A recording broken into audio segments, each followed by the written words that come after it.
It's Friday, June 12, and time for your Barbados Today morning news update. Barbadians should know by next week if or when the island's two main ports of entry will reopen for business. During an address to the nation last night, Prime Minister Mia Mottley revealed that a final decision on the Grantley Adams International Airport and the Bridgetown Port would be made following discussions with the social partnership.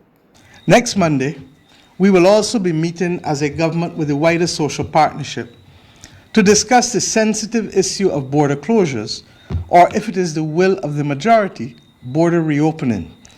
The reality is that much is happening around us. But we know also well in Barbados that both scenarios are plagued with danger and a measure of risk. In many respects, we die if we don't, and we also die if we do. But leadership is a lonely place, and leadership is about leading. And my friends, I intend, after the widest possible consultations next week, to lead decisively on this matter. For what is at stake is not just lives and livelihoods, but indeed also the Barbadian way that reflects consultation. That is how we have done it from day one. That is how we will do it. But I assure you, as I've said in every meeting, that after consultation, the government reserves the right to decide and to act. The Prime Minister also addressed how the local transport sector would operate as of Monday, June 15. PSVs and buses will operate at full seating capacity as of Monday, and with half of any stipulated standing capacity.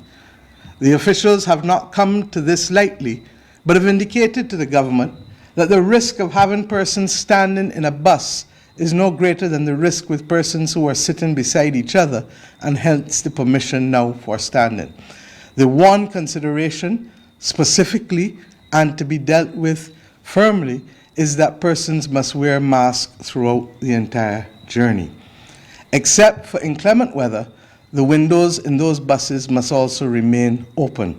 Clearly, if it is raining hard, you will have to close the windows. Prime Minister Mottley, who said she was pleased with the behavior of Barbadians during these challenging times, also announced changes to the existing curfew restrictions. We are prepared as a government to step a little further out of the crease this evening and to announce first and foremost with the caveat that this too can and will be reversed, remember the brake and the accelerator, if there is rampant abuse. Hence, effective Monday, the 15th of June 2020, the existing curfew restrictions from Monday to Thursday of 10 p.m. to 5 a.m. shall be discontinued. The new curfew hours that will remain will simply be from Friday evening, 10 o'clock, to Saturday morning, 5 a.m., and then Saturday night, 10 p.m.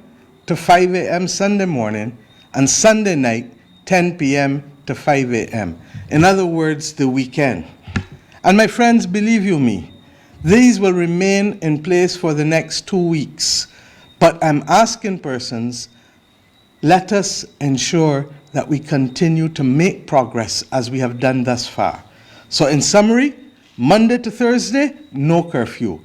Friday to Sunday, curfew hours are 10 p.m. to 5 a.m. And these will be reviewed at the end of the next 2 weeks. The country's largest public sector union has backed the Barbados Optional Savings Scheme, better known as the BOSS program. President of the National Union of Public Workers, Akani McDowell, reported that 500 members voted yes to the plan at a 2.5-hour-long general meeting held via Zoom on Wednesday. He explained that while the entire membership was between 8,000 to 9,000, the NUPW's constitution requires only 50 people at a general meeting to make a decision that is representative of the entire body. At this point, we can say that the union is supportive of the BOSS proposal, recognizing that public servants can make an individual decision. Okay. So where do we go from here? There's no way that was the final process within the union. We now will continue our discussions at the level of the social partnership on the implementation of the boss plan. Some inmates at Her Majesty's Prison Dodds who went on a hunger strike last week are eating again. That's according to prison boss John Nurse, who responded to reports about 5 inmates who took the action over the alleged quality of their diets. Lieutenant Colonel Nurse told Barbados Today the strike was now over and the concerns resolved. We had one man, two people arguing that they wanted high fiber diet. Right? We discovered that they did not understand what was a high fiber diet. And so therefore, once they were fully aware of what really made a high fiber diet and so on, they started to eat again. Then we had one chap claiming that he was being victimized by prison officers because he is charged with an offense against a family member of a prison officer. All right? We could find no evidence that he was being victimized. He started back to eat once he recognized that we were having a peep to see what was going on there. Superintendent Nurse said another prisoner's reason for going on the hunger strike surrounded concerns over the COVID-19 pandemic. He's hearing about the COVID-19 and so on, and he wants a mask. He gets sufficient soap powder to wash his clothes. And one man with a tickling in his right ear and an itching to his eye. So you see that none of that had anything to do with quality of food, but more to do with little issues that they perhaps thought that weren't being addressed quickly. Once we got to know of the issues, they were addressed as quickly as possible, and everyone is eating. There's regional and international news after this short break.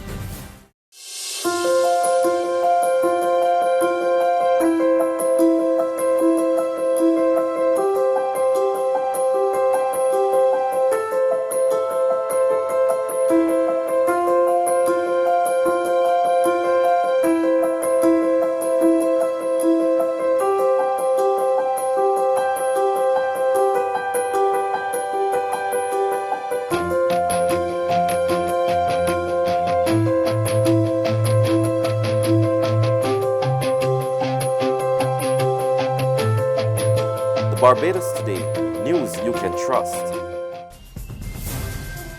To news from the region, Bermuda Premier David Burt announces tentative plans to reopen the island's borders to commercial flights on July 1st. Speaking at his government's weekly press conference yesterday, he disclosed that the proposed move would only take place once it was safe to do so.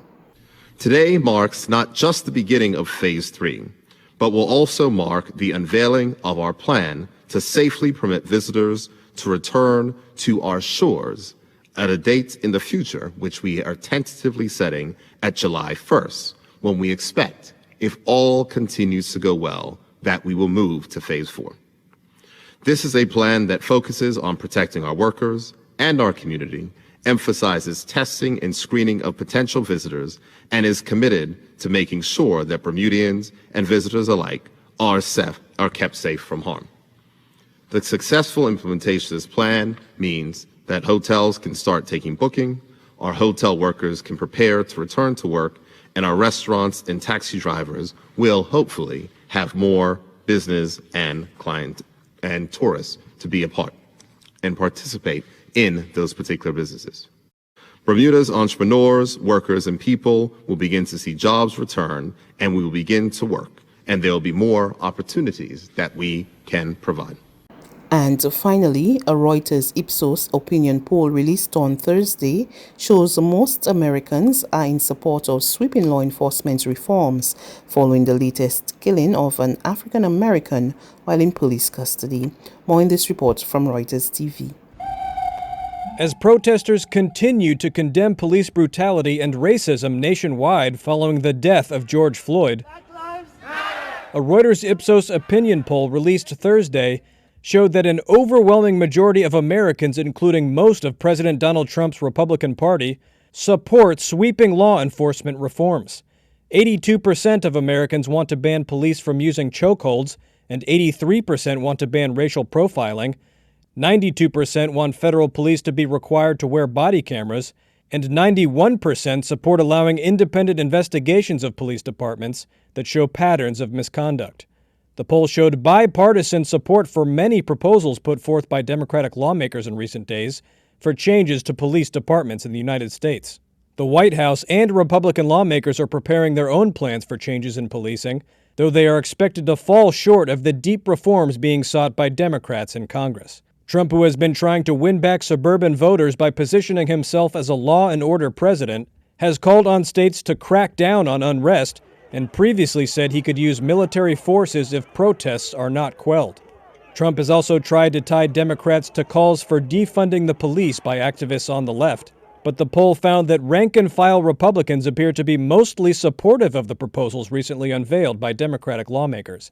And 76% of all respondents said they supported moving some money currently going to police budgets into better officer training, local programs for homelessness, domestic violence, and mental health assistance. Email updates or like us on Facebook and sign up for our breaking news alerts via WhatsApp. We're also on Izumi Media in bus terminals, as well as screenplay at supermarkets and gas stations near you. And you can also hear us on Mix 96.9 FM and Capital Media HD 99.3 FM.